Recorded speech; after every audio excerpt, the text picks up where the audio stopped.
दोस्तों, आज दिल्ली के अरुण जेटली स्टेडियम में इंडिया और वेस्ट इंडीज के बीच दूसरे टेस्ट मैच का दूसरा दिन खेला गया, जहां पहले भारत के बल्लेबाजों ने वेस्ट इंडीज की टीम की जमकर धुलाई की और उसके बाद में दिन के अंतिम कुछ ओवरों में भारतीय गेंदबाजों ने वेस्ट इंडीज को घुटने टेकने पर मजबूर कर दिया।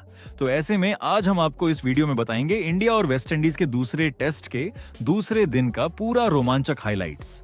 तो ऐसे में आप इस वीडियो को अंत तक जरूर देखिएगा, और अगर आप भी भारत की टीम के बहुत बड़े फैन हैं तो आप इस वीडियो को एक लाइक जरूर कर लीजिएगा। इस वीडियो का लाइक टारगेट 1000 लाइक्स का है। दोस्तों, इस मैच में पहले दिन का खेल पूरी तरह से भारत के नाम रहा था, जहां टीम इंडिया ने 313 रन बना लिए थे सिर्फ 3 विकेट खोकर। केएल राहुल 124 रन पर नाबाद थे और उनके साथ ध्रुव जुरैल 31 रन बनाकर क्रीज पर डटे हुए थे। सभी को उम्मीद थी कि दूसरे दिन राहुल बड़ी पारी खेलेंगे और भारतीय टीम का स्कोर 400 से ऊपर जाएगा। जिसके बाद आज दूसरे दिन सुबह का मौसम बिल्कुल सुहावना था, हल्की धूप और पिच पर थोड़ा सा नमी का असर। जैसे ही दोनों बल्लेबाज मैदान पर उतरे, दर्शकों के बीच जबरदस्त उत्साह देखने को मिला। केएल राहुल के हर कदम पर स्टेडियम में तालियों की गूंज सुनाई दे रही थी। राहुल ने शुरुआत से ही अपने अंदाज में बल्लेबाजी की, क्लास, टाइमिंग और एलिगेंस से भरपूर। हर शॉट देखने लायक था, कभी कवर ड्राइव, कभी स्ट्रेट ड्राइव और कभी स्क्वायर कट। गेंदबाजों के पास कोई जवाब नहीं था। वहीं दूसरी ओर ध्रुव जुरैल ने शुरुआत में काफी संयम से बल्लेबाजी की। वो गेंद को ध्यान से खेल रहे थे, ज्यादा जोखिम नहीं ले रहे थे और सिंगल डबल के सहारे स्ट्राइक रोटेट कर रहे थे। राहुल स्ट्राइक पर आते तो रन अपने आप निकलते चले जाते। धीरे धीरे भारत का स्कोर 350 के पार पहुंच गया और राहुल ने अपना 150 रन का आंकड़ा भी पार कर लिया। अब लगने लगा था कि आज दिल्ली में क्रिकेट प्रेमियों को एक शानदार दोहरा शतक देखने को मिलेगा। राहुल की बल्लेबाजी उस समय किसी क्लासिक टेस्ट क्रिकेट की मिसाल बन गई थी। वो गेंद को बस टच कर रहे थे और गेंद बाउंड्री तक जा रही थी। हर शॉट के बाद दर्शक खड़े होकर ताली बजा रहे थे। लेकिन जैसा कि क्रिकेट में अक्सर होता है, जब सब कुछ परफेक्ट लगने लगता है तभी कुछ अनपेक्षित हो जाता है। वेस्ट इंडीज के स्पिनर जोमेल वारिकान ने शानदार गेंदबाजी करते हुए राहुल को कवर पर कैच आउट करा दिया। राहुल ने एक बेहतरीन 154 रन की पारी खेली, जिसमें 16 चौके और 1 छक्का शामिल था। पूरा स्टेडियम खड़ा होकर उन्हें सलामी दे रहा था। राहुल की इस पारी ने भारत की नींव को इतना मजबूत कर दिया था कि अब बाकी बल्लेबाज खुलकर खेल सकते थे। राहुल के आउट होने के बाद मैदान पर आए रविंद्र जडेजा और उनके आते ही माहौल बदल गया। वो मैदान पर आए और शुरू से ही इंटेंट दिखाया कि आज वो रुकने वाले नहीं हैं। दूसरी ओर ध्रुव जुरैल ने भी राहुल के आउट होने के बाद अपने गियर बदल दिए। जो बल्लेबाज पहले धीरे धीरे रन बना रहे थे, उन्होंने अब ताबड़तोड़ अंदाज में खेलना शुरू किया। जुरैल ने अपने शानदार शॉट से सबका दिल जीत लिया। उनके बैट से एक छक्का निकलते ही उन्होंने अपनी अर्धशतकीय पारी पूरी की। दर्शक खड़े होकर उनका स्वागत कर रहे थे। ये जुरैल की टेस्ट करियर की शायद सबसे यादगार पारियों में से एक थी, क्लास, कॉन्फिडेंस और कैरेक्टर से भरी हुई। अब जुरैल और जडेजा दोनों ने मिलकर भारतीय पारी को आगे बढ़ाना शुरू किया। दोनों के बीच साझेदारी मजबूत होती जा रही थी। हर ओवर में कहीं ना कहीं बाउंड्री देखने को मिल रही थी। कभी जुरैल का पुल शॉट, कभी जडेजा का कवर ड्राइव। हर रन के साथ वेस्ट इंडीज की टीम और ज्यादा दबाव में आती जा रही थी।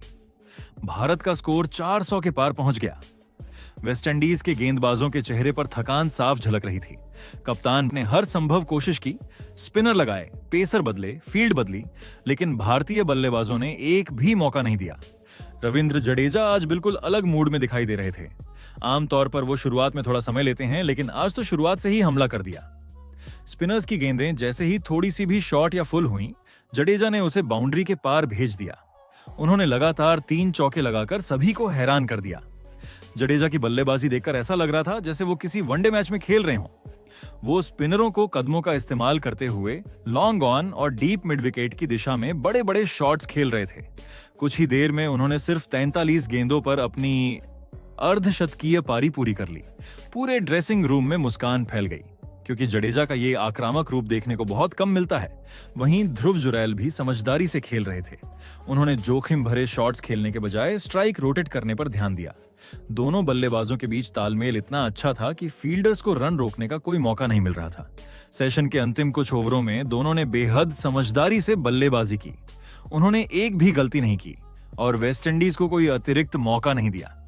गेंदबाज बार बार लाइन बदलते रहे, लेकिन न जडेजा फंसे और न ही जुरैल। दोनों ने धैर्य और आक्रामकता का बेहतरीन संतुलन बनाकर खेला और इस तरह दूसरे दिन के पहले सेशन के खत्म होने तक भारत का स्कोर 448 रन हो गया था, सिर्फ 4 विकेट के नुकसान पर।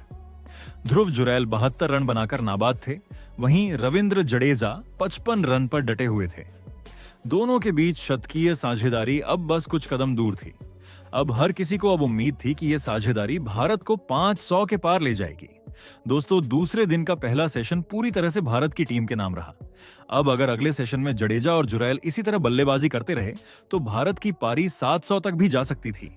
जिसके बाद दूसरे सेशन की शुरुआत हुई तो पूरे स्टेडियम में बस एक ही उम्मीद थी कि आज इन दोनों बल्लेबाजों के बल्ले से शतक देखने को मिलेंगे। दर्शक सीटों पर बैठे बैठे चिल्ला रहे थे, जुरैल शतक मारो, जडेजा दम दिखाओ, और मैदान का माहौल पूरी तरह गरमाया हुआ था। सेशन की शुरुआत में दोनों बल्लेबाजों ने सावधानी से शुरुआत की। जडेजा और जुरैल दोनों ने कुछ ओवर तक गेंद को ध्यान से खेला, लेकिन जैसे जैसे गेंद पुरानी होती गई, दोनों का आत्मविश्वास बढ़ता चला गया। पहले कुछ सिंगल और डबल्स निकले और फिर धीरे धीरे चौकों की बौछार शुरू हो गई। भारत का स्कोर जल्द ही 450 रन के पार पहुंच गया। अब गेंदबाजों पर दबाव साफ दिखने लगा था। जडेजा और जुरैल दोनों ने पिच पर अपनी मौजूदगी ऐसे दर्ज कराई जैसे वो इसी पिच के मालिक हों। फिर शुरू हुआ जुरैल का तूफान। वेस्टइंडीज के स्पिनरों के खिलाफ उन्होंने गियर बदल दिया और शानदार हवाई शॉट्स खेलना शुरू किया। उनका हर कदम आत्मविश्वास से भरा हुआ था। एक बार जब उन्होंने वारिकान की गेंद को आगे बढ़कर मिड विकेट के ऊपर से छक्का लगाया तो स्टेडियम में शोर गूंज उठा। इसके बाद तो मानो जुरैल रुकने वाले ही नहीं थे। उन्होंने लगातार कुछ चौके और छक्के लगाकर खुद को 99 के करीब पहुंचा दिया। दूसरी ओर रविंद्र जडेजा भी बिल्कुल अलग अंदाज में खेल रहे थे। उन्हें जब भी मौका मिला उन्होंने गेंद को बाउंड्री पार पहुंचाने में जरा भी देर नहीं की। वो खास तौर पर रोस्टन चेज और जोमेल वारिकान के खिलाफ बहुत सहज दिख रहे थे। जडेजा के कवर ड्राइव और स्ट्रेट ड्राइव देखकर हर कोई मंत्रमुग्ध था। अब भारत का स्कोर 500 रन के करीब पहुंच चुका था। दर्शक उत्साहित थे क्योंकि दोनों बल्लेबाजों से अपने अपने शतक के बेहद करीब थे।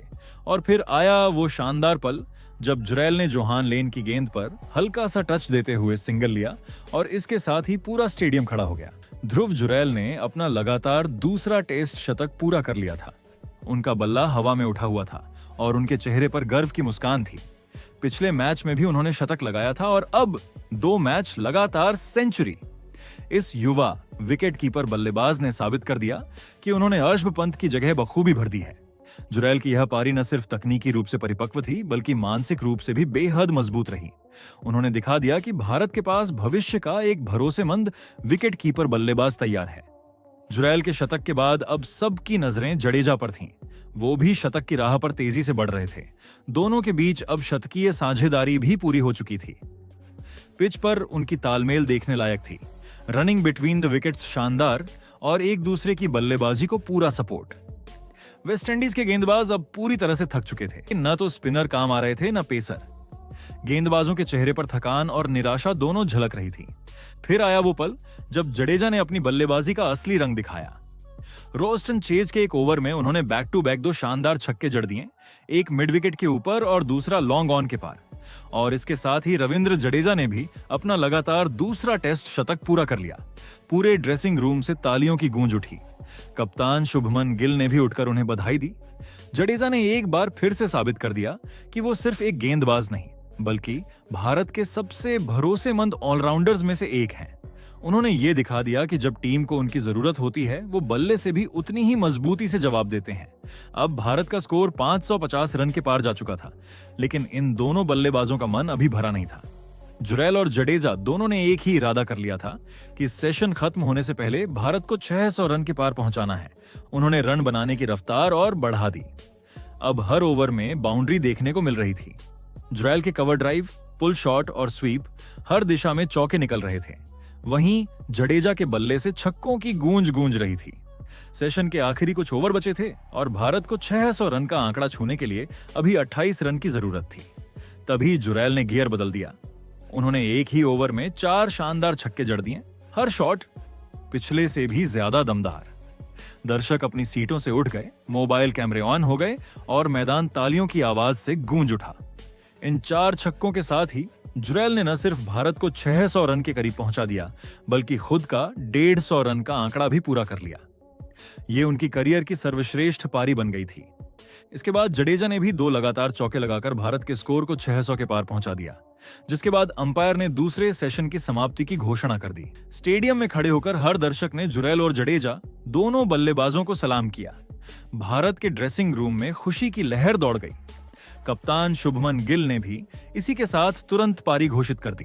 भारत ने अपनी पहली पारी 608 रन पर घोषित की, सिर्फ 4 विकेट के नुकसान पर। ध्रुव, जुरैल नाबाद 158 रन बनाकर लौटे, जबकि रविंद्र जडेजा ने भी शानदार 124 रन की पारी खेली। इस सेशन ने न सिर्फ भारत को मैच में पूरी तरह से मजबूत स्थिति में पहुंचा दिया, बल्कि ध्रुव जुरैल और रविंद्र जडेजा के करियर में भी एक और स्वर्णिम अध्याय जोड़ दिया। जिसके बाद वेस्टइंडीज के लिए पारी की शुरुआत करने आए जॉन कैंपबेल और टैगनारायण चंद्रपॉल। दोनों के सामने था एक बड़ा चुनौती भरा लक्ष्य, न सिर्फ भारत के विशाल स्कोर का दबाव, बल्कि जसप्रीत बुमराह और मोहम्मद सिराज जैसी धारदार गेंदबाजी का सामना करना। स्टेडियम में माहौल एकदम बिजली सा था। गेंद नई थी, हवा में नमी थी और पिच पर हल्की सी मूवमेंट मिल रही थी, यानी भारतीय गेंदबाजों के लिए बिल्कुल सही हालात। जसप्रीत बुमराह ने पहले ओवर की पहली ही गेंद से अपनी लय पकड़ ली। उनकी गेंदें हवा में स्विंग हो रही थीं, कभी बाहर जाती तो कभी अंदर आती। वहीं दूसरी तरफ मोहम्मद सिराज भी पूरे जोश में थे। वेस्टइंडीज के दोनों ओपनर शुरुआत में काफी सतर्क रहे। उन्होंने पहले कुछ ओवरों में कोई बड़ा शॉट नहीं खेला, बस सिंगल और डबल्स के सहारे स्कोर को आगे बढ़ाते रहे। भारतीय गेंदबाज भी जानते थे कि एक विकेट मिलते ही खेल का रुख पलट जाएगा, इसलिए दोनों ने लगातार एक जैसी लाइन और लेंथ पर गेंदबाजी करते हुए बल्लेबाजों को बांध दिया। लगातार मेडन ओवरों ने दबाव बढ़ा दिया था। रन बनाना मुश्किल हो गया था और जैसे जैसे ओवर आगे बढ़ते गए, वैसे वैसे भारतीय गेंदबाजों का आत्मविश्वास बढ़ता गया और आखिरकार वही हुआ जिसका इंतजार था। मोहम्मद सिराज ने वेस्टइंडीज को पहला झटका दे दिया। उन्होंने जॉन कैंपबेल को एक शानदार आउटस्विंगर फेंकी जो हल्का सा बाहर की ओर निकली। कैंपबेल ने बल्ला लगाया, लेकिन गेंद ने किनारा लिया और सीधा विकेट कीपर ध्रुव जुरैल के दस्तानों में समा गई। सिराज ने जैसे ही अपील की, अंपायर की उंगली ऊपर उठ गई। आउट! वेस्टइंडीज को लगा पहला झटका।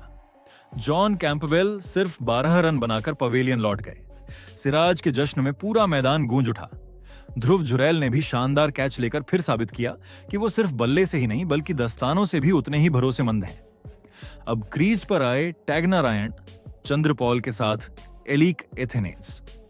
लेकिन भारतीय कप्तान शुभमन गिल जानते थे कि यह सही वक्त है दबाव बढ़ाने का। उन्होंने बुमराह को अटैक पर लगाए रखा और बुमराह ने भी कप्तान का भरोसा पूरी तरह निभाया। 7वें ओवर में बुमराह ने अपनी जादुई गेंदबाजी का नमूना दिखाया। उन्होंने चंद्रपॉल को एक ऐसी गेंद डाली जो पहले बाहर जाती दिखी, लेकिन आखिरी पल में अंदर की ओर आई। बल्लेबाज को समझ ही नहीं आया और उन्होंने बल्ला आगे बढ़ाया। गेंद ने बल्ले का किनारा लिया और फिर से विकेट कीपर जुरैल के दस्तानों में।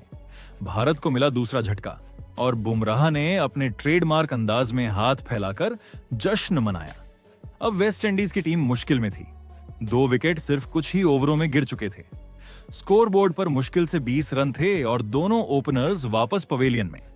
अब क्रीज पर आए ब्रैंडन किंग और उनके साथ एलिक एथेनेज ने पारी को संभालने की कोशिश की। दोनों बल्लेबाजों ने थोड़ी समझदारी से खेलना शुरू किया। उन्होंने भारतीय गेंदबाजों की रफ्तार और मूवमेंट को झेलते हुए सिंगल डबल निकालने की कोशिश की। धीरे धीरे स्कोर आगे बढ़ता गया। दोनों ने मिलकर वेस्टइंडीज का स्कोर 50 रन के पार पहुंचा दिया, लेकिन रन बहुत धीमी गति से आ रहे थे क्योंकि भारत के गेंदबाज हर ओवर में दबाव बना रहे थे। बुमराह और सिराज के बाद शुभमन गिल ने गेंद जडेजा को थमाई और फिर शुरू हुआ स्पिन का जादू। रविंद्र जडेजा ने आते ही अपने क्लास का प्रदर्शन किया। वो हर गेंद पर बल्लेबाजों को सोचने पर मजबूर कर रहे थे। उनकी गेंदें टर्न भी ले रही थीं और सीधी भी जा रही थीं। ब्रैंडन किंग, जो अब तक कुछ सेट लग रहे थे, जडेजा की एक गेंद पर चकमा खा गए। गेंद हल्की सी टर्न हुई, बल्ले का किनारा लगा और स्लिप में खड़े केएल राहुल ने शानदार कैच पकड़ लिया। वेस्टइंडीज को लगा तीसरा झटका। ब्रैंडन किंग 25 रन बनाकर आउट हुए। अब स्कोर बोर्ड पर 71 रन थे 3 विकेट के नुकसान पर। एलिक एथेनेज हालांकि डटे रहे। उन्होंने धैर्यपूर्वक बल्लेबाजी जारी रखी और दिन का खेल खत्म होने तक नाबाद रहे। दिन के अंत में वेस्टइंडीज का स्कोर था 71 रन 3 विकेट के नुकसान पर। अब भी वेस्टइंडीज की टीम भारत से 537 रन पीछे थी। बाकी भारत के गेंदबाजों ने एक बार फिर साबित कर दिया कि वो किसी भी पिच पर अपनी सटीक लाइन और लेंथ से विपक्षी टीम को परेशान कर सकते हैं। तो दोस्तों, आपके हिसाब से आज टीम इंडिया के इस कमाल के प्रदर्शन का हीरो कौन था? अपनी राय कमेंट में जरूर बताइएगा।